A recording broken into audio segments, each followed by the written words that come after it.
कुछ नया सीखे में आपका स्वागत है। और हम पढ़ रहे थे व्यक्तित्व। हमने व्यक्तित्व का इंट्रोडक्टरी पार्ट पढ़ लिया है। हमने व्यक्तित्व के प्रकार किन किन साइकोलॉजिस्ट ने कैसे कैसे डिवाइड किया है वो हम अब पढ़ रहे थे। पहले हमने पढ़ा प्रकार उपागम। प्रकार उपागम में हमने दो तीन टाइप के साइकोलॉजिस्ट को स्टडी किया कि उन्होंने किस तरीके से व्यक्तित्व के प्रकार बताए हैं। तो अब हम पढ़ रहे थे शीलगुम उपागम। लास्ट में हमने आलपोर्ट का सिद्धांत पढ़ा। आलपोर्ट जी ने शीलगुम उपागम के बेस पर व्यक्तित्व को दो प्रकार का बताया था। अब हम बात करते हैं कैटल का शीलगुम सिद्धांत, जिसे फैक्टर एनालिसिस और ट्रेड थ्योरी भी कहते हैं। तो जो कैटल जी थे उन्होंने उनका ये वाला जो सिद्धांत है एक्चुअली में बहुत ज्यादा इफेक्ट करता है पर्सनैलिटी के प्रकार को, यानी कि इनका जो सिद्धांत है काफी अच्छा माना जाता है। ये निकल के सामने आता है कि इनके सुझाए गए सिद्धांत के द्वारा जो है बहुत सारी चीजें मिलती है। तो इन्होंने आइए पढ़ते हैं कि इन्होंने किस तरीके से शीलगुणों का व्यक्तित्व का डिवीजन किया है। 1950 में इन्होंने ये किया है। आरबी कैटल ने एक्चुअली ये जानना चाहते थे कि किसी भी व्यक्ति के व्यक्तित्व को जानने के लिए कौन कौन से व्यक्तित्व को वो पढ़ें। तो उन्होंने क्या किया, बहुत सारे सामान्य लोगों को अपनी स्टडी में शामिल किया। उन्होंने जो रिसर्च करी सामान्य लोगों के ऊपर करी। उन्होंने क्या करा कि जो शील गुण है 45,000 शील गुणों में से शील गुणों का अध्ययन किया उन लोगों पे और 35 शील गुण निर्धारित किए। 35 ऐसे शील गुण निर्धारित किए जिन्हें वो बताते थे कि ये ऐसे 35 शील गुण हैं जो किसी भी व्यक्ति के व्यक्तित्व को निर्धारण करने में महत्वपूर्ण भूमिका निभाते हैं। तो ये जो 45,000 शील गुणों का अध्ययन किया जो सामान्य लोगों के ऊपर उन्होंने किया, वो ये जानना चाहते थे कि भविष्यवाणी हम कैसे कर सकते हैं कि ये जो व्यक्ति है किसी भी परिस्थिति में किस तरीके का बिहेवियर शो करेगा। तो ये सब जानने के लिए उन्होंने इतने सारे शील गुणों का अध्ययन किया।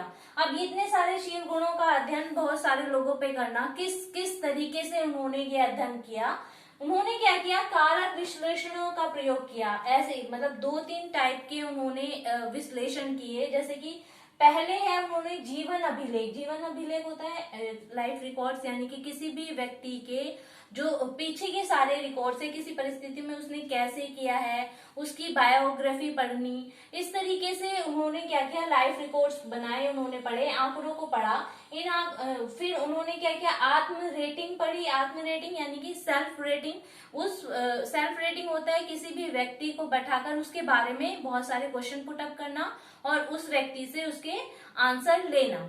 नेक्स्ट होता है वस्तुनिष्ठ परीक्षण किया उन्होंने। ऑब्जेक्टिव टेस्ट किए। ऑब्जेक्टिव्स जैसे आपको पता ही है, ऑब्जेक्टिव क्वेश्चन दे दिए और नीचे ऑप्शन दे दिए। उन 4 ऑप्शन में से आप इस परिस्थिति में क्या करोगे। तो ये सारे जो सामान्य जो व्यक्ति थे, उनके जो इस प्रयोग में व्यक्ति थे, उन्होंने ये सब टेस्ट उनके ऊपर किए और इनसे जो भी आंकड़े प्राप्त हुए, जैसे कि जीवन अभिलेख से जो आंकड़ा प्राप्त हुआ उसे क्यू डाटा उन्होंने कहा, आत्म रेटिंग से जो प्राप्त हुआ उसे एल डाटा कहा और वस्तुनिष्ठ परीक्षण से जो डाटा प्राप्त हुआ उसे उन्होंने टी डाटा कहा। तो ये सारे जितने भी डाटा उनके पास आए कारक विश्लेषणों का प्रयोग करके उन्होंने क्या किया, उन सारे डाटा को स्टडी 45,000 शील गुणों का अध्ययन किया और उनमें से 35 शील गुण निर्धारित किए। तो ये जो 35 शील गुण उन्होंने निर्धारित किए, जिन्हें वो कहते थे कि किसी भी व्यक्ति के व्यक्तित्व को निर्धारित करने में ये 35 शील गुण जो है महत्वपूर्ण भूमिका निभाते हैं। तो इन 35 शील गुणों में से 23 शील गुण ऐसे थे जो सामान्य व्यक्तियों में मिलते हैं और 12 शील गुण ऐसे थे जो असामान्य व्यक्तियों में मिलते हैं। तो ये जो 23 शील गुण थे, इनको उन्होंने अच्छे से, जो सामान्य सभी लोगों में नॉर्मली मिल जाते हैं, इनको अच्छे से उन्होंने स्टडी किया। इनको स्टडी करने के बाद इनमें से इन्होंने 16 शील गुण का निर्धारण किया कि ये 16 शील गुण जो है किसी भी व्यक्ति के व्यक्तित्व को पता लगाने में महत्वपूर्ण भूमिका निभाते हैं। तो एंड में उन्होंने क्या किया, इन 16 शील गुणों के बेस पर एक प्रश्नावली को डेवलप किया। उसे हम बोलते हैं 16P फैक्टर क्वेश्चनरी। इसके ऊपर बहुत क्वेश्चन आता है। 16P factor questionnaire, personality factor questionnaire. उन्होंने 23 शील गुणों में से ऐसा एक अपना डाटा बनाया कि इन शील गुणों के ऊपर क्वेश्चन बहुत सारे बनाए, जिससे कि पता लग सके कि व्यक्ति का व्यक्तित्व कैसा है।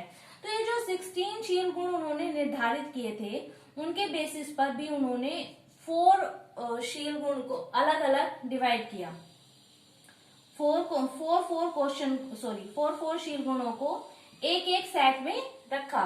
तो इनमें एक एक सेट में रखने के लिए उन्होंने क्या किया, एक एक सेट को नाम दिया Q1, Q2, Q3 और Q4।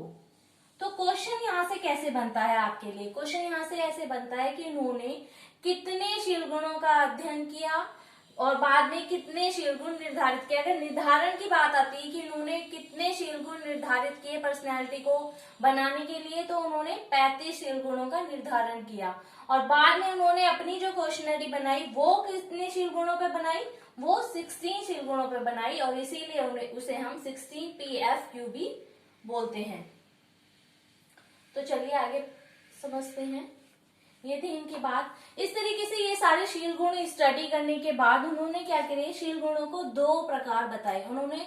अब जितने भी ये शील गुण डिवाइड पढ़े, उन्होंने स्टडी किए थे, 2 प्रकार के शील गुण बताए। सतही शील गुण सूचक भी जिसे हम बोलते हैं, और मुख्य स्रोत या मूल शील गुण सूचक।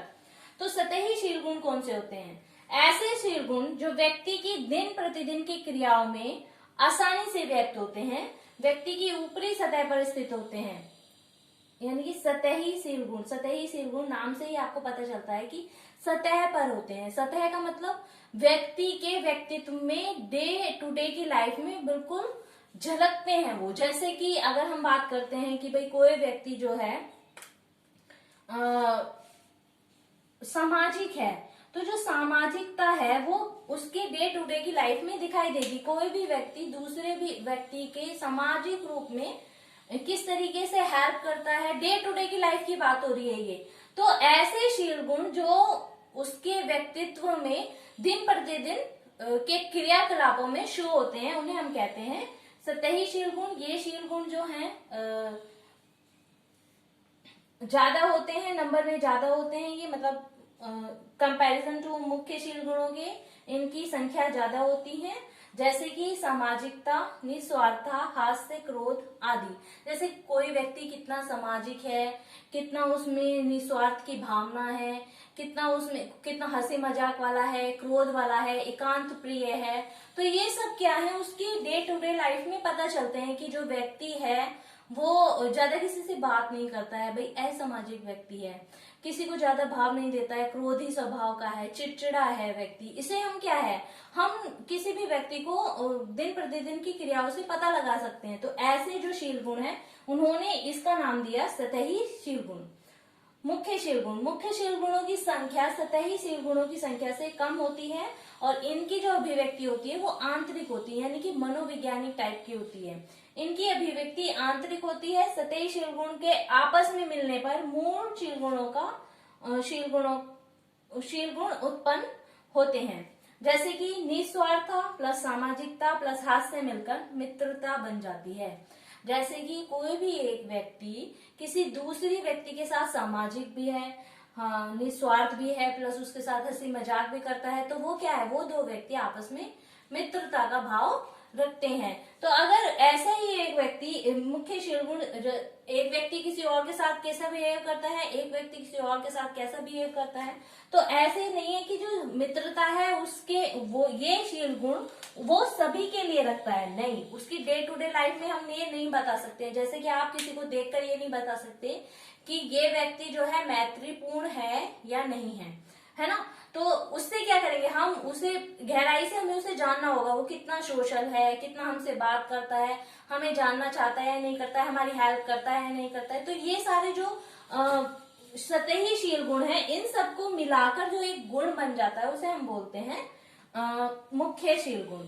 अब इस मुख्य शील गुण को भी फर्दर 2 टाइप में डिवाइड किया गया है कि प्रभावित कौन कौन से करते हैं शील गुणों को। पर्यावरण प्रभावित शील गुण होते हैं, प्लस स्वाभाविक शील गुण होते हैं। पर्यावरण प्रभाविक यानी कि ऐसे शील गुण, ऐसे मुख्य शील गुण जो कि पर्यावरण से, आसपास के लोगों से प्रभावित होते हैं। ऐसे शील गुणों को हम कहते हैं पर्यावरण प्रभावित शील गुण। और ऐसे शील गुण जो कि उसके जीन्स में होते हैं, जिसे हम बोलते हैं आंतरिक शील गुण, यानी कि उसे पहले ही अनुवांशिकता में मिलते हैं। तो ऐसे शील गुण, जैसे किसी भी व्यक्ति को कितना भी हम कह लें कि भाई जो व्यक्ति है वो थोड़ा हास्य कम रखता है, हंसता कम है, वो जो व्यक्ति है मैत्रीपूर्ण नहीं है, तो ऐसे व्यक्ति ये क्या है स्वाभाविक शील गुण। उसे हम कितना ही कुछ कह ले, लेकिन उसके अंदर ही ये एक भावना होती है कि मैं एकांत प्रिय हूँ, मुझे ऐसे ही अच्छा लगता है। तो ये सब शील गुण क्या होंगे, उसके जीन्स में ही है। तो उसे ऐसे शील गुणों को जो कि जीन से ही रिलेट करते हैं, उनसे ही प्रभावित होते हैं, ऐसे शील गुणों को हम स्वाभाविक शील गुण बोलते हैं। तो ये जो इनका कैटल का शील गुण का सिद्धांत था, मैंने अभी अभी आपको बताया। इसमें हम थोड़ी सी एक बार देख लेते हैं हमने क्या क्या पढ़ा। हमने पढ़ा कैटल के शील गुण के सिद्धांत कि उन्होंने सामान्य लोगों पर किया था और उन्होंने कारक विश्लेषणों का प्रयोग किया था। कौन कौन से कारक थे? जीवन अभिलेख, आत्म रेटिंग, वस्तुनिष्ठ थे, उनसे प्राप्त डाटा क्या क्या कहलाता है, और इनके बेसिस पर उन्होंने कितने शील गुणों का 35 शील गुणों का निर्धारण किया, जिनमें से उन्होंने 16 शील गुणों की क्वेश्चनरी बनाई, है ना। और नेक्स्ट उन्होंने शील गुण कितने प्रकार के बताए? सतही शील गुण, मुख्य शील गुण, और मुख्य शील गुणों को फर्दर डिवाइड किया पर्यावरण प्रभावी शील गुण और स्वाभाविक शील गुण।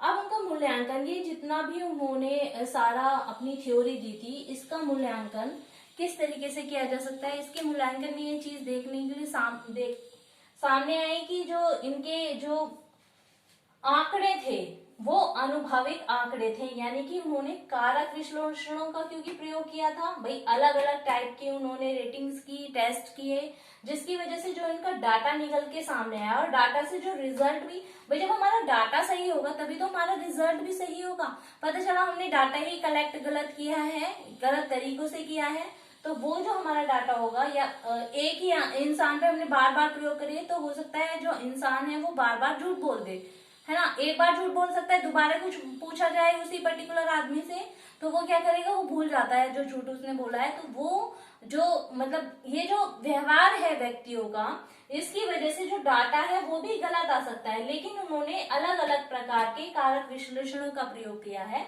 इसलिए उनका माना जाता है कि ये जितना भी उनका सामने आता है थ्योरी उनकी, वो बिल्कुल ठीक है।